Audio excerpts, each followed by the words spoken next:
What if the key to thriving in love lies in understanding your attachment style? In Attached, the new science of adult attachment and how it can help you find and keep love, Dr. Amir Levine and Rachel Heller explore the profound influence of attachment theory on our relationships. This is the story of how I discovered my attachment style, learned to navigate its challenges, and found deeper connection and security in my relationships. Levine and Heller introduce attachment theory, a psychological framework originally developed to explain the bond between infants and caregivers. They explain that this theory extends into adulthood, shaping how we connect with romantic partners. The three primary attachment styles, secure, anxious, and avoidant, influence our behaviors, fears, and expectations in relationships. I was fascinated to learn about these styles and began identifying mine. Reading about the characteristics of an anxious attachment style, fear of abandonment, craving reassurance, felt like looking into a mirror. Understanding the science behind these patterns helped me see that they weren't flaws but adaptive responses to early experiences. This chapter taught me that self-awareness is the first step to improving relationships. By understanding attachment styles, I could begin to approach love with greater clarity and intention. Secure attachment, Levine and Heller explain, is the hallmark of healthy relationships. People with this style are comfortable with intimacy, trust their partners, and effectively communicate their needs. They also provide stability and reassurance to their anxious or avoidant partners. As I read, I realized that while I didn't have a secure attachment style naturally, I could work toward developing these traits. Observing secure individuals in my life gave me a model to emulate. Their ability to approach conflict calmly and express their emotions inspired me to practice similar behaviors in my relationships. This chapter reminded me that secure attachment is a skill that can be cultivated.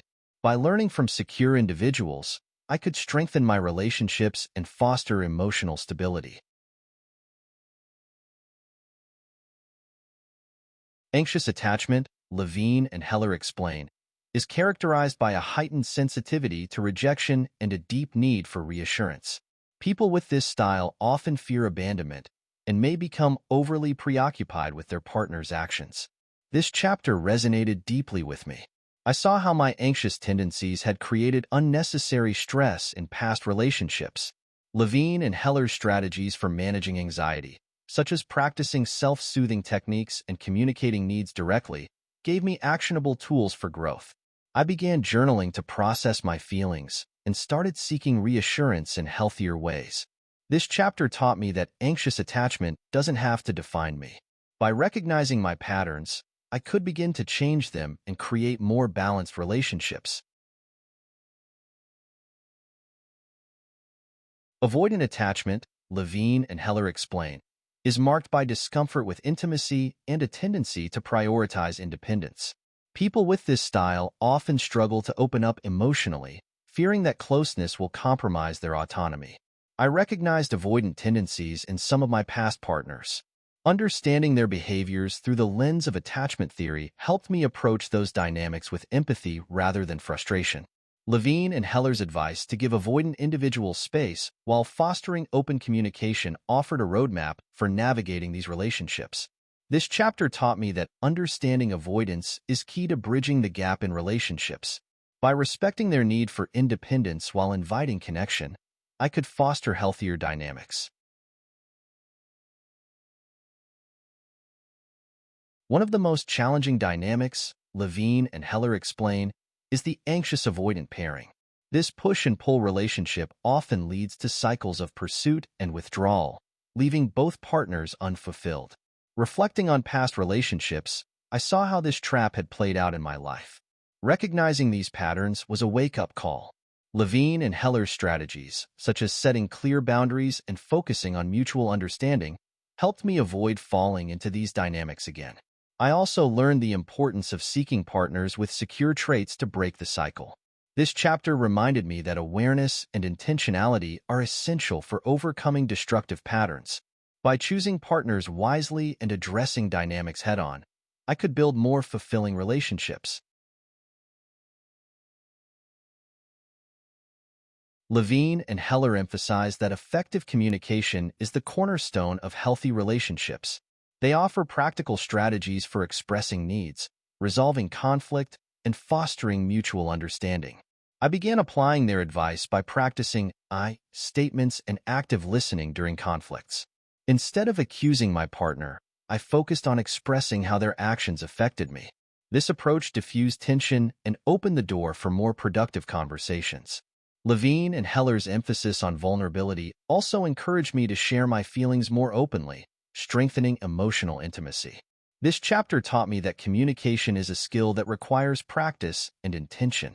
By expressing myself clearly and listening with empathy, I could deepen connection and resolve conflicts more effectively.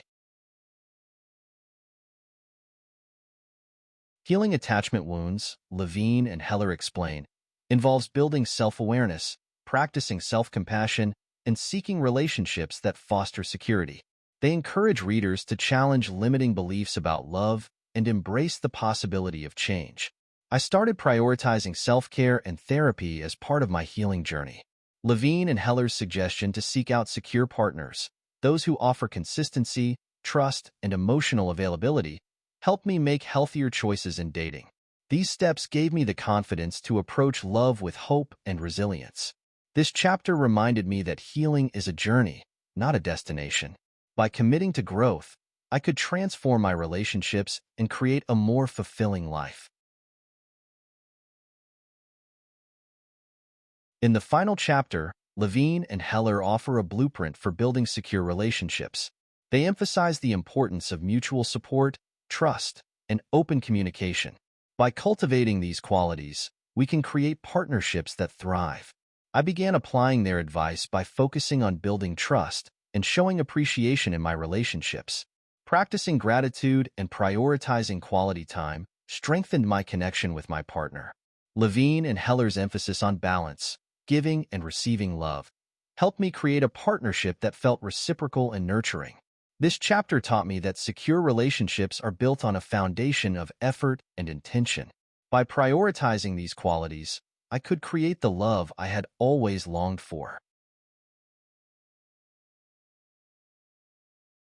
Attached taught me that understanding attachment styles is the key to unlocking deeper connection and security in love. By recognizing my patterns, fostering self-awareness, and embracing growth, I could transform my relationships and create the love I deserved. What's your attachment style? Remember, it's never too late to rewrite your story and build a future filled with trust, intimacy, and joy.